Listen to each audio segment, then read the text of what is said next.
चलिए, सभी दोस्तों को नमस्कार। लक्ष्य 360 के ऑनलाइन प्लेटफॉर्म पे आप सभी का स्वागत है।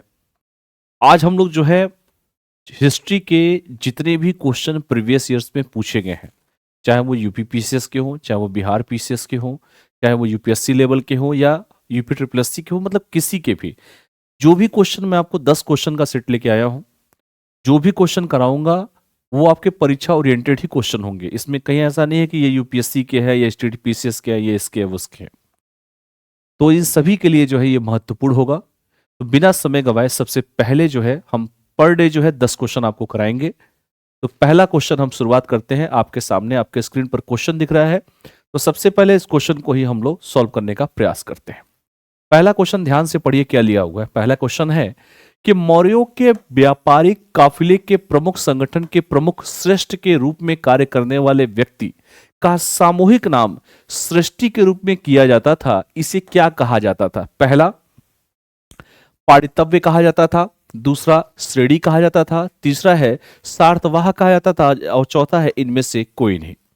अगर आपने मौर्य काल को अच्छे से पढ़ा है या मौर्य काल के बारे में आप अच्छे से इंफॉर्मेशन रखते हैं, भाई मौर्यों के बारे में पढ़ा होगा, चंद्रगुप्त मौर्य के बारे में पढ़ा होगा, और आपसे यही तो पूछ रहा है कि जो व्यापारिक काफिला है उनके जो प्रमुख संगठन के प्रमुख श्रेष्ठ कहलाते थे, कार्य करने वाले व्यक्ति का सामूहिक नाम सृष्टि था, इसे क्या कहा जाता था? तो इसे क्या कहा था, यही क्वेश्चन तो आपसे पूछा जा रहा है।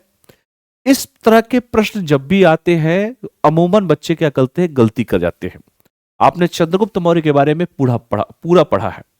मौर्य काल के व्यापारिक काफिले के प्रधान को, जो व्यापारिक काफिला था उस काफिले के प्रधान को किस नाम से जाना जाता था? तो सार्थवाह के नाम से जाना जाता था। यानी कि ऑप्शन सी इसका सही जवाब हो जाएगा। ठीक है, जिसका उल्लेख अर्थशास्त्र, चूंकि में मिलता है, कौटिल्य के द्वारा अर्थशास्त्र लिखा गया है, तो इसका उल्लेख कहां मिलता है? तो इसका उल्लेख अर्थशास्त्र में भी मिलता है। लिख लीजिए, इसका उल्लेख कहां मिलता है? तो इसका उल्लेख जो है अर्थशास्त्र में मिलता है। अर्थशास्त्र के लेखक कौन है? कौटिल्य। अर्थशास्त्र में मिलता है, पहली बात। इसके लेखक कौन है? कौटिल्य। ठीक है, कौटिल्य क्या है? लेखक है, अर्थशास्त्र लिखने वाले। और मौर्यकाल जो है मौर्यकालीन, चूंकि व्यापारिक के प्रधान को सृष्टि कहे जाते थे, अर्थशास्त्र में मौर्य काल के आंतरिक व्यापार का समृद्ध वर्णन किया गया है। इस इसका उल्लेख जो है अर्थशास्त्र में मिलता है, और इसी अर्थशास्त्र में मौर्य काल के आंतरिक व्यापार का, अर्थशास्त्र में मौर्य काल के, लिख लीजिए, आंतरिक व्यापार का वर्णन मिलता है। यह प्रश्न बहुत इंपॉर्टेंट है और कई बार परीक्षा में पूछा गया है। तो पहला प्रश्न आपने देखा, बस यही पूछा गया था, इसे क्या कहा जाता था? तो इसे सार्थवाह कहा जाता था। ठीक है, दूसरा प्रश्न ध्यान से देखिए। और दूसरा प्रश्न कहां गया? ये दूसरा प्रश्न तो दिख ही नहीं रहा है। चलिए, दूसरा प्रश्न आ गया। निम्न में से कौन अशोक द्वारा बौद्ध धर्म के प्रचार हेतु भेजा नहीं गया था? पहला है महिंस, दूसरा है रचित, तीसरा है महादेव और चौथा है धर्म रक्षित। आप जानते हैं कि अशोक जैसा शासक, जिसने कलिंग युद्ध को भी जीता, और अशोक महान हो गया, लाखों नरसंहार किया, धम्म का चोला पहना, अशोक महान हो गया। और अशोक ने बौद्ध धर्म को अपना भी लिया था, और अपने प्रचार प्रसार के लिए उसने अपने बेटे को भी भेजा था, श्रीलंका तक भेज दिया था। बस आपसे यह पूछ रहा है कि आप बताइए किसको नहीं भेजा था। यही तो पूछ रहा है, किसको नहीं भेजा था। 4 ऑप्शन है, और इसमें से एक ऐसा ऑप्शन है जिसमें नहीं। जब भी प्रश्न में नहीं आए तो आपको सतर्क हो जाना चाहिए। तो आप जानते हैं कि तृतीय बौद्ध संगति का जो आयोजन हुआ था वो अशोक के शासनकाल में ही हुआ था। भाई 4 बौद्ध संगति हुई थी ना, इस देश में 4 बौद्ध संगति हुई थी, और तीसरा जो बौद्ध संगति हुआ था वो अशोक के कार्यकाल में हुआ था। और विभिन्न क्षेत्रों में अशोक ने बौद्ध धर्म के प्रचार प्रसार के लिए भिक्षुओं को भेजा था।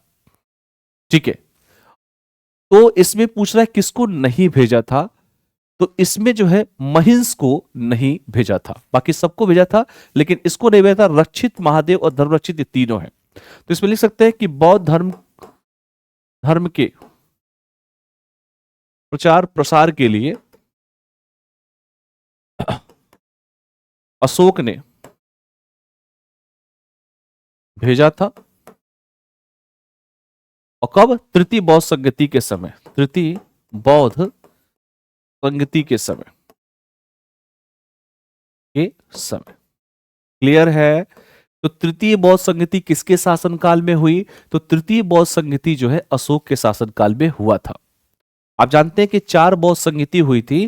पहला बौद्ध संगति, जो प्रथम बौद्ध संगति हुई थी, प्रथम बौद्ध संगति जो हुई थी, चारों बौद्ध संगति के बारे में थोड़ा थोड़ा बता देता हूं। तो प्रथम जो बौद्ध संगति हुई थी वो किसके कार्यकाल में हुई थी? वह महाकश्यप। इसके अध्यक्ष कौन थे? अध्यक्ष था महाकश्यप, महाकश्यप। और कब हुई थी? 483 में। यही तो आप पढ़ा होगा ईसापुर में। कहां पर हुआ था? राजगीर में हुआ था, जिसे हम राजगीर कहते हैं। कहां पर? राजगीर में हुआ था, पहला वाला। और उस समय शासक कौन था? उस समय शासक थे अजातशत्रु। शासक कौन था बेटा? अजातशत्रु। पहला बौद्ध संगति। और इसमें विनय पिटक और सूत पिटक का संकलन भी किया था प्रथम बौद्ध संगति में। आपने पढ़ा होगा, ये तो पढ़ा होगा ना कि विनय पिटक और सूत पिटक का संकलन किया गया था। तो याद रखिएगा, चूंकि चारों में बता देता हूं, चूंकि इस प्रश्न काफी इंपॉर्टेंट है इसलिए मैं चारों को बता देता हूं। इसमें किया गया था, विनय पिटक और सूत पिटक का संकलन किया गया था। विनय पिटक और सूत पिटक का संकलन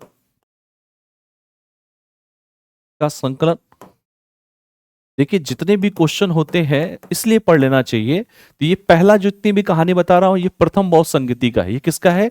ये प्रथम बौद्ध संगति का। ये पढ़ा होगा आप लोगों ने। दूसरा बौद्ध संगति कब हुआ था? द्वितीय बौद्ध संगति, द्वितीय वाला। ये हुआ था 383 में। कब हुआ था? 383 ईसा पूर्व में हुआ था, ईसा पूर्व में। ठीक है। और अध्यक्ष कौन था? अध्यक्ष याद रखिएगा, अध्यक्ष इस समय कौन था? साबाकामी। लिखिए, साबाकामी। अध्यक्ष कौन था? साबाकामी। इतना पहले लिख लीजिए। अध्यक्ष कौन था बेटा? तो अध्यक्ष कौन था? साबाकामी। कहां पर हुआ था? तो स्थान अगर आपसे पूछे तो कहां पर हुआ था? वैशाली में हुआ था। और उस समय अगर आपसे ये पूछे कि शासक कौन था, तो शासक कालाशोक था। शासक कौन था? कालाशोक। ठीक है। ना याद हो तो ए के याद रखिएगा। ए फॉर अजातशत्रु, के फॉर कालाशोक, तीसरा वाला जो था अशोक के समय हुआ था, और चौथा वाला कनिष्क के समय हुआ था। अगर ना याद हो तो याद करने का एक तरीका मैंने आपको बता दिया, ए के। ठीक है, तो इसको याद रखिएगा। तो ये द्वितीय बौद्ध संगति हो गया। मेन हमारा क्वेश्चन जो था वो तृतीय बौद्ध संगति कौन सा हुआ? तो लिखिए तृतीय बौद्ध संगति, तीसरा तृतीय बौद्ध संगति, जो प्रश्न में भी आपके पूछा हुआ था। तृतीय बौद्ध संगति बेसिकली किसके शासनकाल में हुआ? तो अध्यक्ष कौन है? मोगली पुतुस। लिखिए, अध्यक्ष मोगली पुत्स, लिख लीजिए। और आपसे अगर पूछे कब हुआ था, तो 251 ईसा पूर्व। लिखिए, 251 ईसा पूर्व हुआ। कहां स्थान पूछे तो बताइए, पाटलिपुत्र, पटना, पाटलिपुत्र। और किसके शासनकाल में अगर शासक पूछे तो शासक आप कह सकते हैं, देखिए ना यहां सब शासक ही लिखा हूं। ये सब क्या है? ये चारों के चारों हम शासक का ही तो नाम लिखे हैं ना, शासक हैं सब। ये पहला वाला क्या था? पहला वाला अजातशत्रु, दूसरा वाला कौन है? कालाशोक, तीसरा है अशोक, और चौथा है कनिष्क। ये रट्टा मारने के लिए है। तो शासक कौन है इसमें? शासक है अशोक। ठीक है ना। और चौथा वाला कहां हुआ था? कश्मीर में हुआ था, और वो कनिष्क के शासनकाल में हुआ था। ठीक है। और इसने सबसे पहले, मैंने कहा तीसरे ही बौद्ध संगति में, चूंकि अभिधम्म पिटक की रचना हुई और बौद्ध धर्म का प्रचार इसी में किया गया था। तीसरे बौद्ध संगति में अगर आपसे कोई पूछे कि सर तीसरे बौद्ध संगति में क्या हुआ था, तो इसका मेन काम यह था, तीसरा बौद्ध संगति में अभिधम्म पिटक की रचना हुई और बौद्ध धर्म का प्रचार हुआ था। ठीक है। तो चूंकि जगह नहीं है, नहीं तो मैं चौथा भी लिखवा देता। मुझे क्या है, मैं तो सब लिखवाऊंगा आपको। चतुर्थ बौद्ध संगति मान लीजिए, यही लिख देता हूं, चतुर्थ बौद्ध संगति। चतुर्थ बौद्ध संगति हुई थी, किसके शासनकाल में हुई थी? तो चतुर्थ बौद्ध जो संगति हुई थी, ये हुई थी किसके साथ? कनिष्क के शासनकाल में हुई थी। किसके शासनकाल में हुई थी? कनिष्क के शासनकाल में हुई थी। तो याद रखिएगा 72 ईस्वी में, 72 ईस्वी में किसके शासनकाल? शासनकाल था कनिष्क। कनिष्क। और कहां पर? कश्मीर में। लिख लीजिए, ये भी पूछता है कुंडल वन कश्मीर में, ठीक है। और उस समय शासक कौन था, अध्यक्ष कौन था, तो अश्वघोष था, ठीक है, यह भी याद रखिएगा। तो ये पूरा क्वेश्चन मैंने करा दिया है। कोई भी क्वेश्चन आपसे पूछ दे अगर, तो उसको बेटा याद रखना। जितना था मैंने सारा डेटा आपको दे दिया है, पहला दूसरा तीसरा चौथा जो भी पूछे उससे क्या फर्क पड़ता है, ठीक है। चलिए अगला प्रश्न पे बात करते हैं। अगला प्रश्न, तीसरा प्रश्न। तीसरा प्रश्न देखिए कितना खूबसूरत सा प्रश्न दिया है, मिलान करने वाला। सूची एक को सूची दो से मिलाइए और कूट से सही उत्तर का चयन कीजिए। पहला नागर है, द्रविड़ है, चालुक्य है, विदेशी है, इधर पहाड़पुर का मंदिर है, लंगुड़ी का जैन मंदिर है, सोनक का नीलकंठ महादेव मंदिर है, एलोरा का कैलाशनाथ मंदिर है। जब भी इस तरह का प्रश्न आए तो हमको क्या करना है, हमको सीधे एलिमिनेशन मेथड का प्रयोग करना है। Elimination method. अच्छा एक बात बताओ, जो एलोरा का कैलाशनाथ मंदिर है, अगर कुछ भी नहीं पता हो, एलोरा का जो कैलाशनाथ ये जो मंदिर है ये कैसी शैली में है, ये किसके द्वारा बनवाया गया, या पूछे तो एलोरा का कैलाशनाथ मंदिर है वो तो द्रविड़ है ना, यानी कि बी का हो जाएगा 4। अब बी का 4 किसमें दिया है, देखो ए बी सी और डी। बी का 4 सिर्फ इन्हीं दोनों में दिया है, ए या बी में दिया, यही तो दिया है ना, ए या बी में दिया है, यानी कि सी हमारा वैसे भी हट गया, डी वैसे भी हट गया। ये एलिमिनेशन मेथड, यानी कि जो हमारा आंसर आएगा या तो ए वाला आएगा या तो हमारा बी वाला आएगा। देखिए अगर मुझे एक भी पता है, अगर मुझे एक भी पता है तो जो एक होता है नागर शैली, पढ़ा होगा नागर शैली क्या है, द्रविड़ शैली क्या है। तो नागर कौन सा है, जो नीलकंठ महादेव मंदिर है, लिखिए सौनक का नीलकंठ महादेव मंदिर, नीलकंठ महादेव मंदिर ये किस शैली में है, तो ये आपका नागर शैली में है। तो नागर शैली कौन है, सौनक का नीलकंठ, यानी कि ए का हो जाएगा तीसरा, ए का हो जाएगा तीसरा, बी का हो जाएगा चौथा। तो जाहिर सी बात है जब दो ही अगर हमको मिल जाए तो वैसे ही हमारा आंसर बी आ जाएगा। द्रविड़ कौन सा है, लिख लो यहां पर। तो द्रविड़ शैली का अगर नागर शैली और द्रविड़ शैली है, द्रविड़ का भी बनेगा एलोरा का कैलाशनाथ मंदिर, लिखो एलोरा का कैलाशनाथ मंदिर ये द्रविड़ शैली में है, कैलाशनाथ मंदिर। जितने भी बेहतरीन प्रश्न हैं सब मैं लेकर आया हूं। चालुक्य का कौन सा है, चालुक्य शासकों द्वारा, चालुक्य तो जो जैन मंदिर है ना, ये कौन सा जैन मंदिर है, लंकुड़ी का जैन मंदिर, लिखिए कुड़ी का जैन मंदिर, जैन मंदिर। और लास्ट कौन सा बचा भाई, नागर द्रविड़ और चालुक्य। और विदेशी कौन सा है बताइए, तो विदेशी कौन सा बचा, विदेशी इसमें कौन सा, पहाड़पुर का मंदिर, लिखिए पहाड़पुर का मंदिर। ये क्या हो जाएगा, ये हो जाएगा विदेशी, ठीक है। तो डी का फर्स्ट हो जाएगा, तो ऑप्शन हमारा बी एकदम ही सही जवाब हो जाएगा। देख लीजिए इसको क्वेश्चन को, अगर कोई भी प्रश्न इस तरह का आए तो मैं पूरा इंफॉर्मेशन इसीलिए पूरा दे रहा हूं ताकि आप लोग आराम से कर सके, कोई दिक्कत किसी को ना आए, इसीलिए मैं कर रहा हूं ताकि आराम से चीजों को आप लोग कर सके। अगला क्वेश्चन हम करते हैं। अगला कहां गया भाई, अगला क्वेश्चन चौथा प्रश्न देखिए। मोगलापुरम के चित्र किन वंश से संबंध रखते हैं, चेर से, पल्लव से, विष्णु कुड़ीन से, या इनमें से कोई नहीं। इस तरह के प्रश्न हालांकि टफेस्ट प्रश्न में कहे जाते हैं, जब नेट का पेपर देंगे तो इस तरह के प्रश्न आपको देखने को मिलेंगे। तो मोगलापुरम के जो चित्र है बेसिकली विष्णु कुड़ीन वंश से संबंधित है। ये किस वंश से संबंधित है, विष्णु कुड़ीन वंश से संबंधित है, ठीक है। ये बात समझ में आया, इतना टफ क्वेश्चन नहीं पूछेगा, यूपीपीसीएस तक नहीं पूछता है, लेकिन याद रखिएगा चेर वंश जो था संगम कालीन प्रमुख वंश था। जो चेर वंश था ये क्या था, संगम कालीन, क्या था ये, संगम कालीन प्रमुख वंश था, प्रमुख वंश, याद रखिएगा। और तो और एलोरा का कैलाशनाथ मंदिर जो था, चूंकि जो अगर जो पल्लव है, पल्लव की बात कर लेते हैं, पल्लव वंश ने दक्षिण भारत पर शासन किया। ये कहां पर किया, दक्षिण भारत पर, दक्षिण भारत पर शासन किया।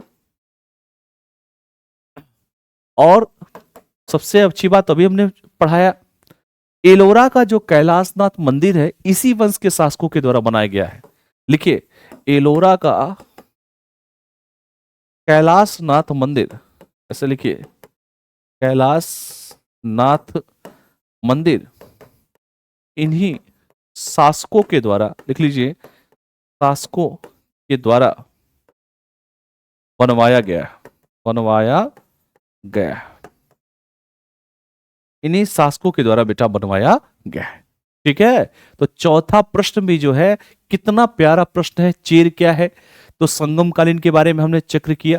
ये सारी चीजें आप सभी को जानना चाहिए। अगले क्वेश्चन बात करते हैं। अगला क्वेश्चन कहा गया भाई, पांचवा क्वेश्चन कह रहा है कि बाबर और राणा सांगा के बीच हुए युद्ध को क्या कहा जाता है। बताइए, बाबर आया इस देश में, आपने बाबर की हायरार्की पढ़ी होती है।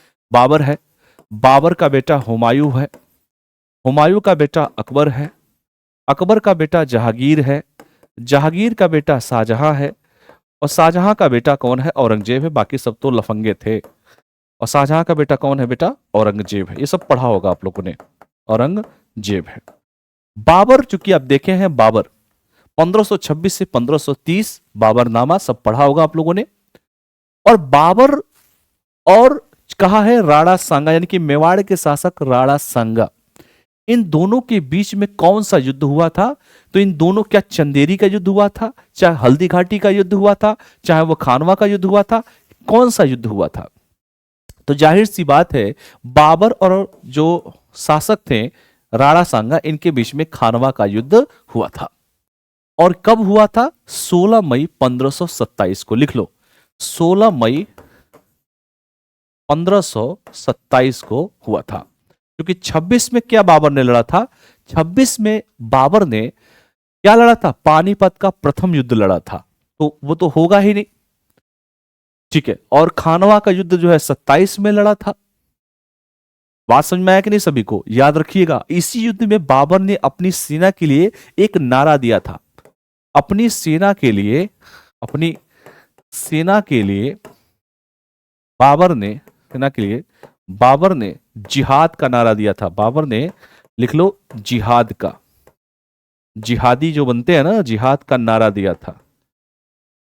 आक्रामकता आ जाती है, फिर उसके बाद आदमी कुछ भी कर ले जाए, जिसे अपने मरने का डर ही ना हो। बात समझ में आया? और एक उपाधि धारण की थी, याद रखिएगा, इसी युद्ध में जीतने के बाद गाजी की उपाधि धारण, गाजी की उपाधि धारण, गाजी की उपाधि धारण किया। Is that clear? बाबर ने बेसिकली 4 युद्ध लड़े थे। पहला युद्ध तो लड़ा था पानीपत का प्रथम युद्ध। पानीपत का प्रथम युद्ध बाबर और इब्राहिम लोदी के बीच में लड़ा गया था 1526 में। याद रखिएगा, पानीपत का प्रथम युद्ध। दूसरा था खानवा का युद्ध, जो अभी हम जिक्र कर रहे थे, 1527 में बाबर और राणा सांगा के बीच में हुआ था। तीसरा जो हुआ था चंदेरी का युद्ध हुआ था, वो 1528 में हुआ था। और चौथा जो हुआ था 1529 में घाघरा का युद्ध हुआ था।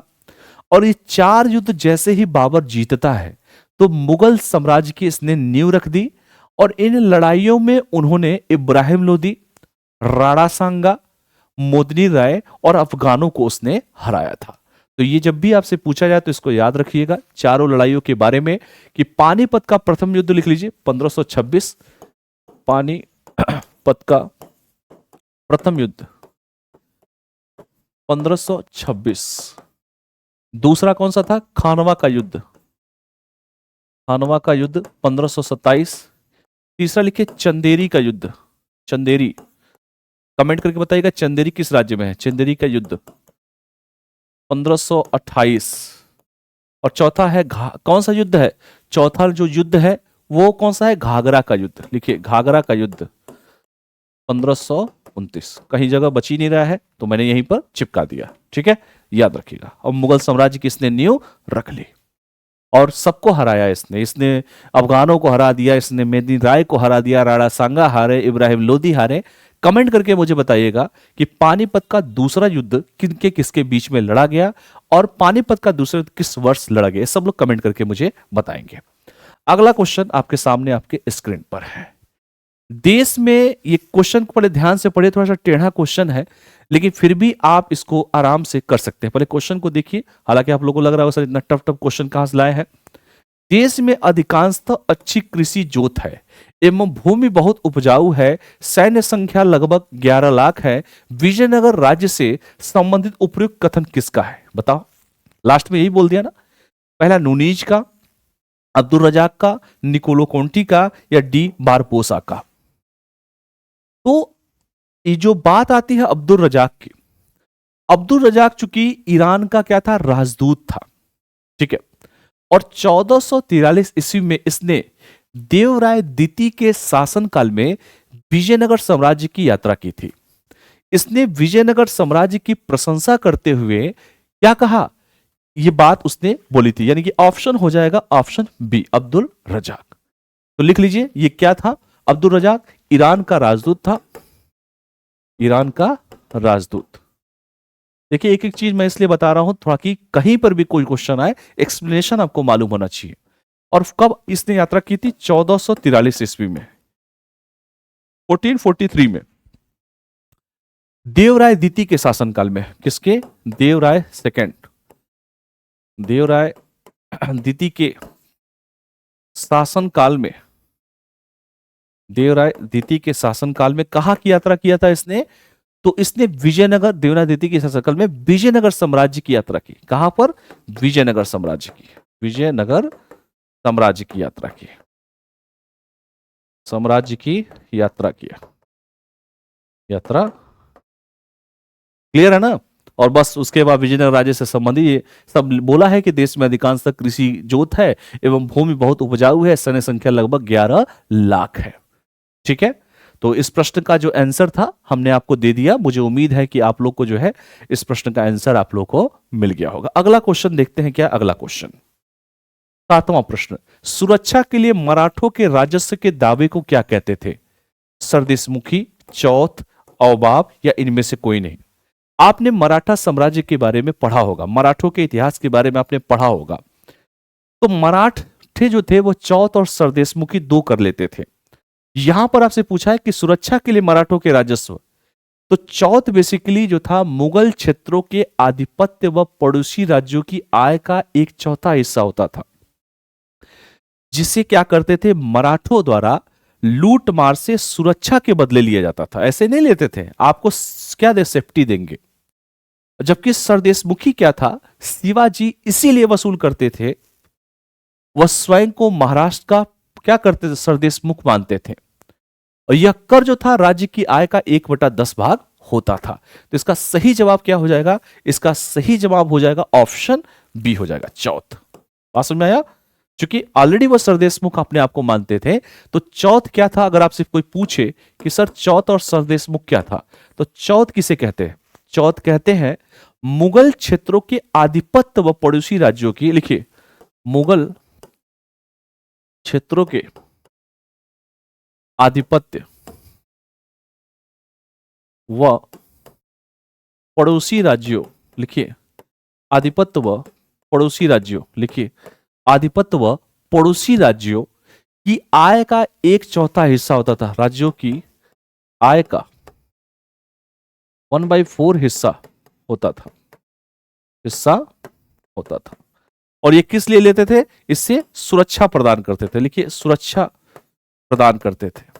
चौथ लेते थे, सुरक्षा प्रदान करते थे। क्लियर है सबको, तो ये बात भी आप सभी को याद होना चाहिए, सबको क्लियर होना चाहिए। आप लोग जो है कमेंट करके मुझे बताइएगा, क्योंकि मैंने हर तरह के प्रश्न को लेकर आया हूं और भी अच्छे अच्छे प्रश्न लेकर आऊंगा आपके बीच में।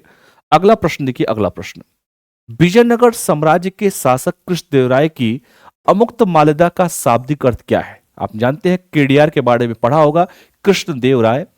तो पूछ रहा है अमुक्त माल्यदम का शाब्दिक अर्थ क्या है, सोने की माला, चांदी की माला, मोतियों की माला या फूलों की माला। लंबा चौड़ा पढ़ लिए, पूछ दिया कुछ और। आप जानते हैं कि विजयनगर के शासक थे कृष्णदेवराय, केडीआर जिसे कहा जाता है। कृष्णदेवराय के द्वारा तेलुगु में लिखित, ये किस में लिखा गया है, तेलुगु में, तेलुगु, ठीक है, साउथ तेलुगु, तेलुगु में लिखित इनकी पुस्तक है अमुक्त माल्यदा, जिसका शाब्दिक अर्थ क्या है, मोतियों की माला। ऑप्शन सी इसका सही जवाब है। और ये मोतियों की माला का मतलब ही क्या है, यह राजनीतिक विचारों और प्रशासनिक नीतियों का विवेचन है। ये क्या है, राजनीतिक, लिख लीजिए यह राजनीतिक, इसके बारे में लिखिए यह राजनीतिक विचारों और, लिखिए विचारों और प्रशासनिक, बेसिकली अगर मान लीजिए यही पूछते कि क्या है, तो प्रशासनिक नीतियों का विवेचन है, लिखिए नीतियों का विवेचन है, विवेचन, विवेचन। क्लियर है? तो ये भी बात आप सभी को लिखना है। किस भाषा में? तेलुगु। तो इसका अर्थ क्या है? मोतियों की माला। क्लियर है? तो इस बात को भी आपको याद रखना चाहिए। अगर मान लीजिए अमुक्त मालदीव के बारे में अगर पूछ भी दे तो कैसे बताएंगे आप? तो आपको बताना चाहिए कि मोतियों की माला है और यह राजनीतिक विचारों और प्रशासनिक नीतियों का विवेचन, जैसे अर्थशास्त्र पूछा जाता है आपसे। चलो भाई अगला क्वेश्चन देख लेते हैं, क्या है? 9वां प्रश्न। वॉइस ऑफ इंडिया के संपादक कौन थे? बताइए। वॉइस ऑफ इंडिया, पहला है कॉलिन क्लार्क, दूसरा बीएम मालवारी, तीसरा चार्ल्स जो है इलियट और चौथा विलियम डिग्बी। संपादक पूछ रहा है आपसे। तो वॉइस ऑफ जो है इंडिया के जो संपादक थे वो बीएम मालवारी साहब थे। बीएम मालवारी, ऑप्शन 20 का सही जवाब है। इनका जो जन्म हुआ था वो 1853 में हुआ था, बड़ौदा में। इनका जन्म कहां हुआ था? तो लिख लो थोड़ा सा इनके बारे में।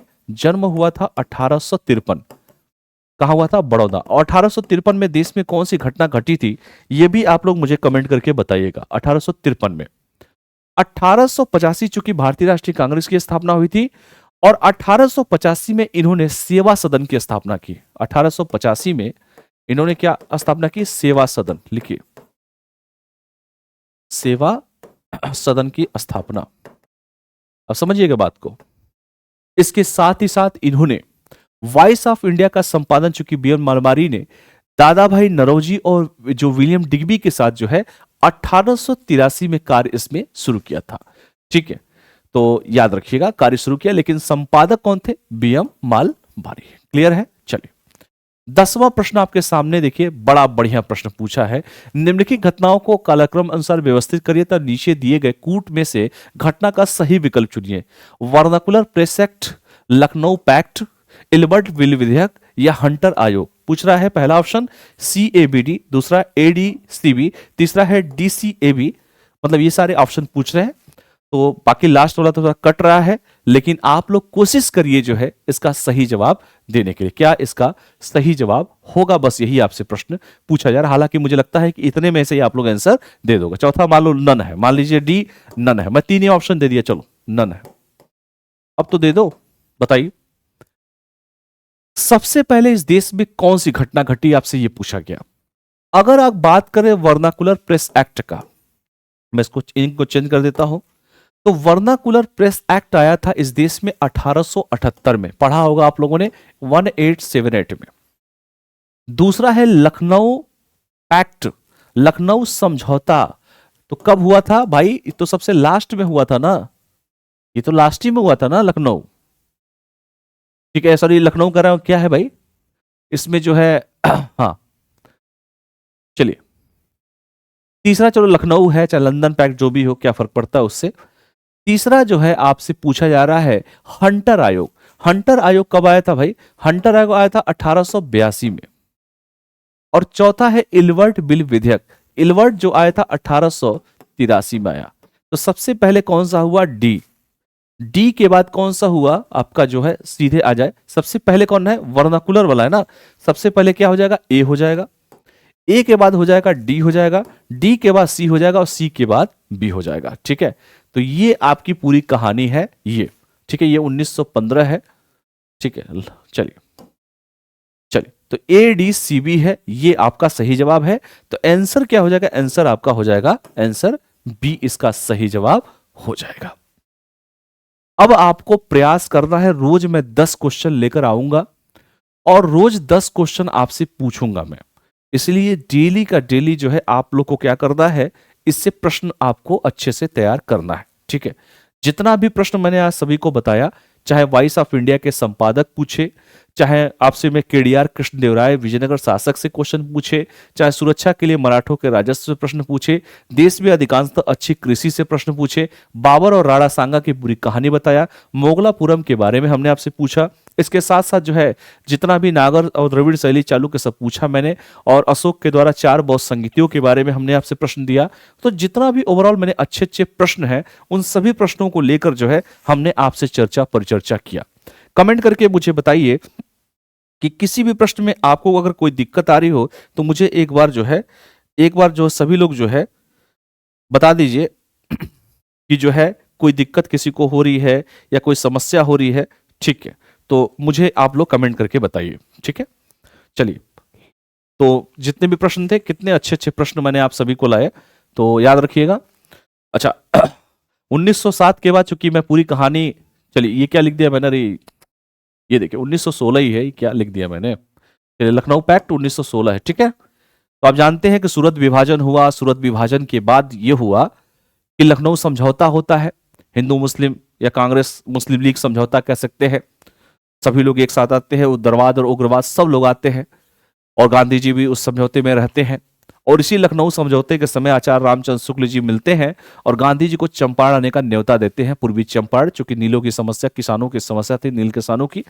तो इसको बात को लोग जो जितना भी हमने पढ़ाया सारा डेटा याद रखिएगा, क्योंकि आजकल ये हो रहा है कि चाहे कोई भी पेपर देखो, चाहे बिहार पीसीएस देखो, यूपी पीसीएस देखो, यूपीएससी देखो, यूजीसी नेट देखो, जो भी पेपर दे रहे हो, यहाँ तक कि वनडे यूपी ट्रिपल एससी तक की मैं बात कर रहा हूँ, आजकल डेट बहुत पूछ रहा है।